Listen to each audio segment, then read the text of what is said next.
আসসালামু আলাইকুম। এবার অন্যরকম ঘটনা ঘটেছে নরেন্দ্র মোদীর সরকারে। নরেন্দ্র মোদী তৃতীয়বারের মতো শপথ নিয়েছে তার সরকারের মন্ত্রীরা।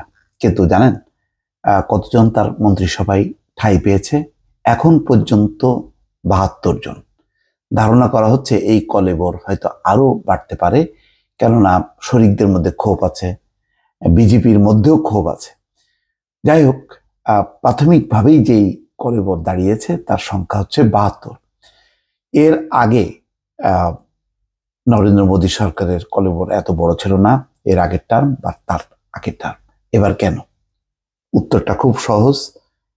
এবার নরেন্দ্র মোদীকে সরকার গঠন করতে হয়েছে শরিকদের উপর নির্ভর করে, ফলে বহুজনকে অ্যাকোমোডেট করতে হয়েছে। এমনও হয়েছে যে যাদের ২টা ৩টা ৪টা ৫টা আসন, সেই শরিকদেরকেও হয় মন্ত্রী না হয় প্রতিমন্ত্রী করতে হয়েছে, যার কারণে একটা বিশাল কলেবরের মন্ত্রিসভা হয়েছে।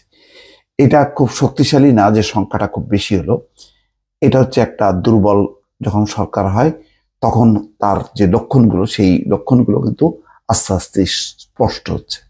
এখানে বলা হচ্ছে যে ৩০ জন পূর্ণমন্ত্রী, ৪১ জন প্রতিমন্ত্রী, যা দেখে রাজনৈতিক পর্যবেক্ষকদের একাংশ বলছেন লোকসভা নির্বাচনে বিজেপি এককভাবে সংখ্যাগরিষ্ঠতার জন্য প্রয়োজনীয় ২৭২ আসনে না জেতার কারণেই এনডিএ জোটের মন্ত্রিসভার কলেবর হলো ৭২। অর্থাৎ এটা এখন বিজেপি সরকার বলা যাবে না, এটা বলতে হবে এনডিএ সরকার, অর্থাৎ জোট সরকার। ৫ জন পূর্ণমন্ত্রী এবং ৬ জন প্রতিমন্ত্রীর পদ ছাড়তে হয়েছে নরেন্দ্র মোদীর দল বিজেপির নেতৃত্বাধীন এনডিএর সহযোগী দলগুলোকে। এর আগে কি ৫ জন পূর্ণমন্ত্রী বা ৬ জন প্রতিমন্ত্রীকে ছাড়তে হয়েছে? না, বিজেপি কাউকে পাত্তাই দেয়নি। তারা এককভাবেই সরকার গঠন করেছে বা করতে পারত, তো সেই কারণে তাদের আর কলেবর বাড়াতে হয়নি। সহযোগীদের কেউ মন্ত্রী ছিল কিনা সেটাও ঠিক এই প্রতিবেদনে বলা হয়নি।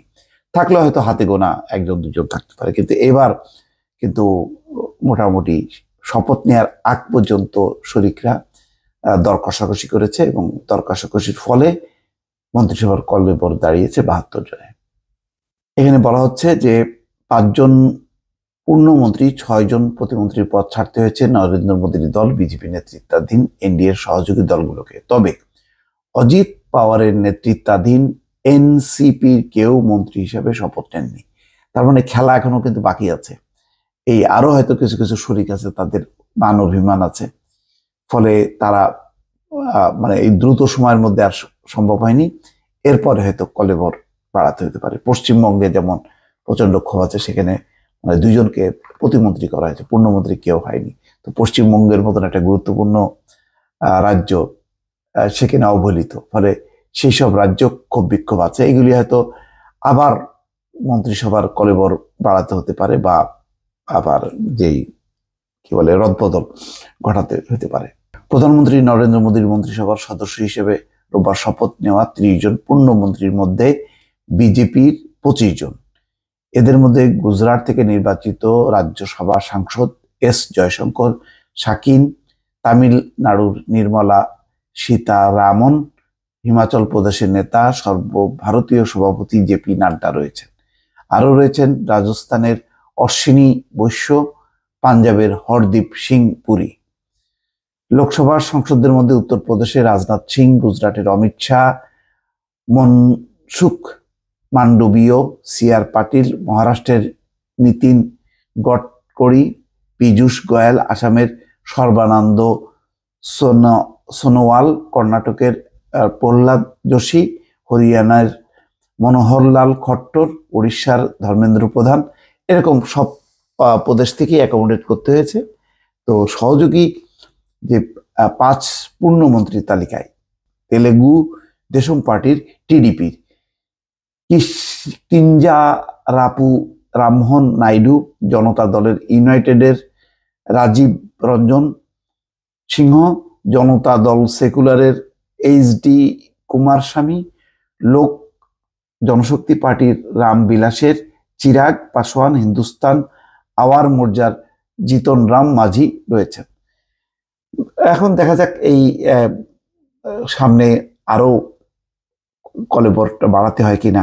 মোট কথা কলেবর বাড়িয়ে আপাতত সামাল দিয়েছে সবাইকে অ্যাকোমোডেট করে, কিন্তু সম্ভবত অনেক রাজ্য এতে সন্তুষ্ট না, এবং কোন কোন শরিকদের মন ক্ষুণ্ণ, যার জন্য তারা এই সরকারে তাদের ঠাঁই হয়নি বা তারা নেননি। তো ফলে বোঝা যাচ্ছে বেশ ঝড়ঝাপটার মধ্য দিয়ে যাবে। আর অন্যদিকে বিরোধী দলও প্রস্তুত হচ্ছে সরকারকে মোকাবেলা করার জন্য। মোট কথা খুব জমজমাট হবে লোকসভার আগামী অধিবেশনগুলো, এবং সেটি নিশ্চয়ই ভারতের গণতন্ত্রের জন্য মঙ্গলই হবে। দর্শক ভালো থাকবেন, আল্লাহ হাফেজ।